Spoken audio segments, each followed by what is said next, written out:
আসসালামু আলাইকুম। আমন্ত্রণ বাংলা ভিশন সংবাদে আপনাদের সাথে আছি আমি ফারজানা কুমি। দেশের বাজারে জ্বালানি তেলের দাম আবারও বাড়ল। ডিজেল ও কেরোসিনের লিটার প্রতি ৭৫ পয়সা বাড়ানো হয়েছে। অকটেনের দাম বাড়ানো হয়েছে ২ টাকা ৫০ পয়সা। মার্চ থেকে বিশ্ববাজারের সঙ্গে সামঞ্জস্য রেখে জ্বালানি তেলের এই স্বয়ংক্রিয় মূল্য নির্ধারণ করেছে সরকার। বৃহস্পতিবার এ সংক্রান্ত প্রজ্ঞাপন জারি করেছে বিদ্যুৎ, জ্বালানি ও খনিজ সম্পদ মন্ত্রণালয়। এতে বলা হয়েছে, ভোক্তা পর্যায়ে ডিজেল ও কেরোসিনের বিদ্যমান মূল্য লিটার প্রতি ১৬০ থেকে ১ পয়সা বৃদ্ধি করে ১৬০ টাকা ৭৫ পয়সা, পেট্রোলের বিদ্যমান মূল্য লিটার প্রতি ১২৪ থেকে ৫০ পয়সা থেকে ১২৪ টাকা ৫০ পয়সা থেকে ২.৫০ টাকা বেড়ে ১২৭ টাকা এবং অকটেনের বিদ্যমান মূল্য ১২৮.৫০ টাকা থেকে ২.৫০ টাকা বৃদ্ধি করে ১৩১ টাকা নির্ধারণ করা হয়েছে। পুনর্নির্ধারিত এ মূল্য ১ জুন থেকে কার্যকর করা হবে। এতে আরও বলা হয়েছে, বিশ্ববাজারে জ্বালানি তেলের দাম কিছুটা কমলেও মার্কিন ডলারের বিপরীতে টাকার অবমূল্যায়নের কারণে এ মূল্য সমন্বয় করতে হয়েছে।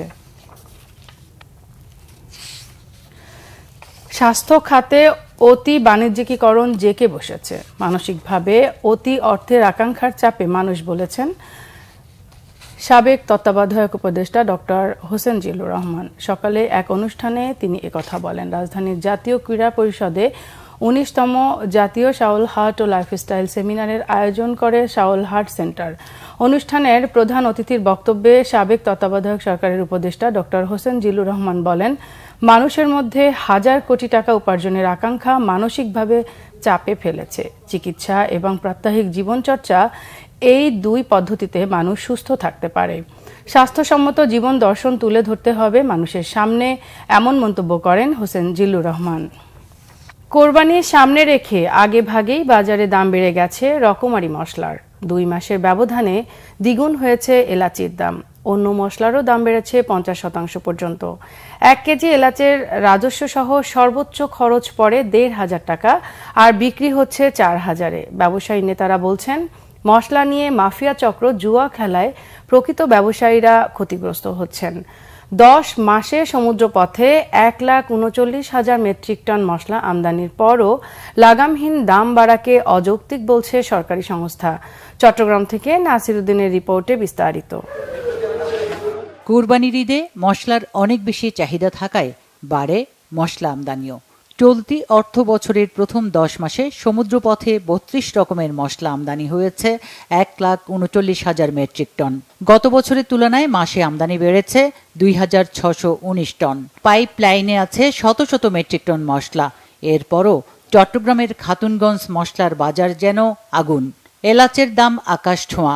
২ মাসের ব্যবধানে এর দাম বেড়েছে দ্বিগুণ। খুচরায় প্রতি কেজি সর্বোচ্চ ৪০০০ টাকা পর্যন্ত উঠেছে। ১ বছরের ব্যবধানে দারুচিনির দাম বেড়েছে ১১%, লবঙ্গ ১৭%, ধনে ৫২%, তেজপাতা ২৫%, শুকনো মরিচ ৭% ও হলুদ ৫০%। বেড়েছে জিরার দামও। এটা হচ্ছে এসবি স্পেশাল এলাচ, এটা ২৮০০ টাকা। হ্যাঁ, তারপরে আপনার ইন্ডিয়ান মমতাজ, এটা পড়তেছে আপনার ২৯৫০। হাত বদল হওয়ার কারণে খুব বেশি বাড়তে। আমদানিকারকের কাছ থেকে পাইকারি ব্যবসায়ীদের মাধ্যমে পণ্য খুচরা বাজারে আসার কথা থাকলেও এলাচ সহ কিছু পণ্যে তা হচ্ছে না। এক্ষেত্রে আমদানিকারকদের কাছ থেকে পণ্য নেয় কয়েকটি ট্রেডিং প্রতিষ্ঠান। তাদের কাছ থেকে ডেলিভারি অর্ডার বা ডিওর মাধ্যমে পণ্য বুকিং দেয় মধ্যস্বত্বভোগী। তাই কেবল সাদা কাগজে স্লিপের হাত বদলে পণ্যের দামের এমন কারসাজিকে জুয়া বলছেন ব্যবসায়ী নেতারা। স্লিপ কেনার পরে বাড়লে টাকাটা পাবো, না পারলে টাকা চলে যাবে, পুরো টাকা চলে যাবে। আসলে মূলত এগুলো ব্যবসা না, এই ব্যবসাগুলো আড়ালে চলে যে এগুলো হচ্ছে এক ধরনের জুয়া। আর এই জুয়া থেকে আমি মনে করি যারা মূলত ব্যবসায়ী তারা ক্ষতিগ্রস্ত হয়। এই যে এত ওঠানামা বা এত দামের তফাৎ, সেটি আমার মনে হয় যে ব্যবসায়ী সংজ্ঞার মধ্যে আমি ব্যক্তিগতভাবে মনে করছি এটা পড়ে না।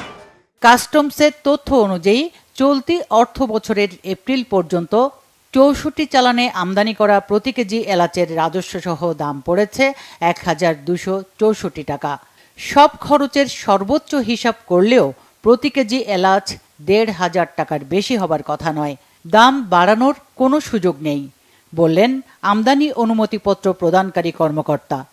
আমাদের আমদানি গত বছরের তুলনায় বেশি, আমাদের পর্যাপ্ত পরিমাণে আদা কিংবা অন্যান্য মশলা, জিরা, তারপরে এলাচ, দারচিনি সব পর্যাপ্ত পরিমাণে আছে।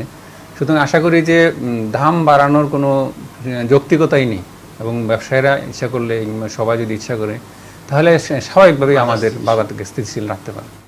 মশলার বাজারে ডিউ ব্যবসা তথা সিন্ডিকেট বন্ধে নিয়ন্ত্রণকারী সংস্থার জরুরি হস্তক্ষেপ চান ব্যবসায়ীরা। Banglavision news desk. দুর্বৃত্তদের গুলিতে আহত হয়ে রাঙামাটির বিলাইছড়ির বড়থলি ইউনিয়ন পরিষদের চেয়ারম্যান অতুমং মারমা মারা গেছেন। 9 দিন চট্টগ্রামে চিকিৎসাধীন ছিলেন তিনি। বৃহস্পতিবার রাত 11:48 তিনি মারা গেছেন বলে জানান বিলাইছড়ি পুনর্নির্বাচিত উপজেলা পরিষদ চেয়ারম্যানের বীরোত্তম তংচঙ্গা। গত 21 মে দ্বিতীয় ধাপের উপজেলা পরিষদ নির্বাচনের দিন রাতে বড়থলি ইউনিয়ন পরিষদের চেয়ারম্যান অতুমং মারমা দুর্বৃত্তদের গুলিতে আহত হন। গুলিবিদ্ধ অবস্থায় অতুমং চেয়ারম্যানকে উদ্ধার করে রুমা সদর হাসপাতালে ভর্তি করে স্থানীয়রা। পরে উন্নত চিকিৎসার জন্য তাকে চট্টগ্রাম মেডিকেল কলেজ হাসপাতালে পাঠানো হয়। অতুমং মারমার মৃত্যুতে বড়থলি এলাকায় নেমে এসেছে শোকের ছায়া। এই ছিল এখনকার মতো। পরের সংবাদ বেলা 12টায় দেখার আমন্ত্রণ রইল। এছাড়া বাংলাভিশন সংবাদ ও সংবাদ সংশ্লিষ্ট অনুষ্ঠান দেখতে ভিজিট করুন www.bvnews24.com ও facebook.com/banglavisionnews এবং সাবস্ক্রাইব করুন youtube.com/banglavisionnews। এতক্ষণ সাথে থাকার জন্য ধন্যবাদ সবাইকে।